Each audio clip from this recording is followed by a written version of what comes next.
आज वैज्ञानिक हिंदू धर्म की जितनी गहराई में जा रहे हैं उतने ही हैरान होते जा रहे हैं। समय और अंतरिक्ष को हम पिछले 100 सालों में ज़्यादा से ज़्यादा जानने की कोशिश कर रहे हैं। कई बातें जिन्हें सच माना जाता है उन्हें मिथ कहा जाने लगा।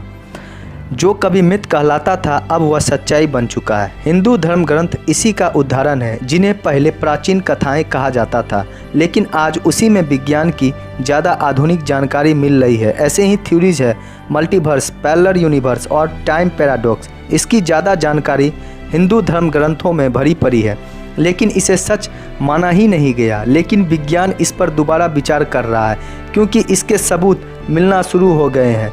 आज हम इस वीडियो में इसकी जानकारी पूरी देंगे। अगर आपने अभी तक चैनल को सब्सक्राइब नहीं किया है तो अभी सब्सक्राइब कर दें, साथ ही नोटिफिकेशन बेल को दबा के ऑल पर सेलेक्ट कर लें, ताकि ऐसे वीडियो का नोटिफिकेशन सबसे पहले आप तक पहुंच सके। लगभग 100 साल पहले किसी को नहीं पता था कि इस ब्रह्मांड की रचना कैसे हुई, लेकिन उसके बाद बिग बैंग थ्योरी सामने आई। इस थ्योरी के अनुसार ब्रह्मांड की रचना शून्य से शुरू हुई और यह फैलता गया।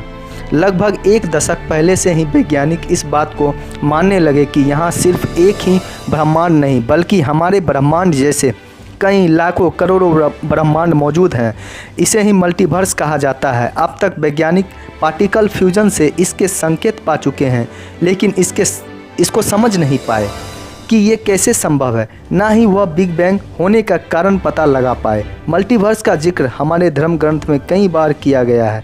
सबसे आसान श्रीमद् भगवत गीता में जब ब्रह्मा जी ने श्री कृष्ण की परीक्षा ली तो वह उनकी लीला समझ ना पाए।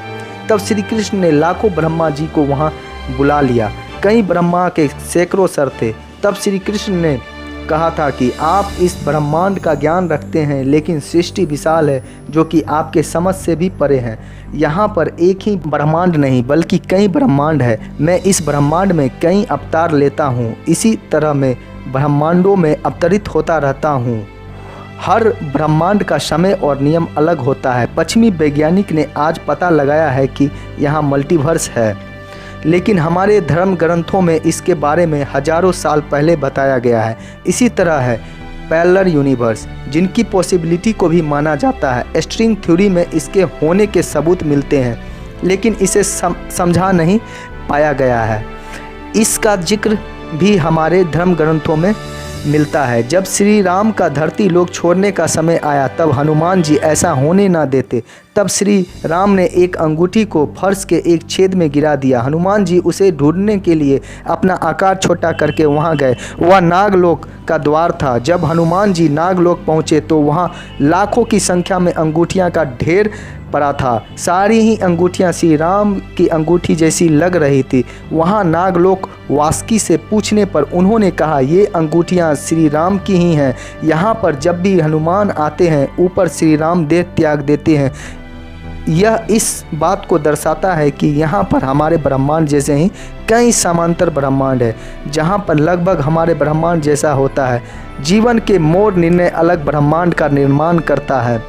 उदाहरण के तौर पर अगर कोई आदमी समय यात्रा करके अपने लिए गए निर्णय को बदल देता है तो उसने जो पास्ट में योजना बनाई थी वह अब फ्यूचर में नहीं होगा। लेकिन यह अजीब पैराडॉक्स होगा जहां पर इसका असर होगा ही नहीं, क्योंकि उसने पास्ट में जाकर अपने फ्यूचर में जो बनना चाहते थे उस प्लान को ही चेंज कर दिया। इसी तरह है समय, जो कि आज से 100 साल पहले एक ही रफ्तार में चलता माना जाता था, लेकिन अल्बर्ट आइंस्टीन ने हमें बताया कि अलग अलग जगह पर समय अलग अलग होती है। लेकिन आज वैज्ञानिक इसे मानते ही नहीं बल्कि इसे साबित भी कर रहे हैं। अगर प्रकाश की गति प्राप्त कर ली जाए तो समय धीमा होने लगता है। हमारे ग्रंथों में इसका जिक्र कई बार मिलता है। ब्रह्मलोक और धरती लोक का समय अलग अलग होता है। ब्रह्मलोक के कुछ क्षण धरती लोक के कई सालों के बराबर होते हैं। यह वह थ्योरी है जो आज विज्ञान समझ रहा है। अभी भी कई ऐसे थ्योरी है जो कि विज्ञान के समझ से परे हैं, जिन्हें हम प्राचीन धर्म ग्रंथ कहते हैं। असल में वह आधुनिक विज्ञान के स्रोत है, जिसे गहराई से समझने की ज़रूरत है। अगर आपको अच्छा लगा है तो लाइक कर दे, कमेंट में बताएं कि ऐसे टॉपिक वाले वीडियो चाहिए या नहीं, और ज़्यादा से ज़्यादा लोगों में शेयर करें ताकि उन्हें भी इस सच्चाई का पता चल सके। धन्यवाद।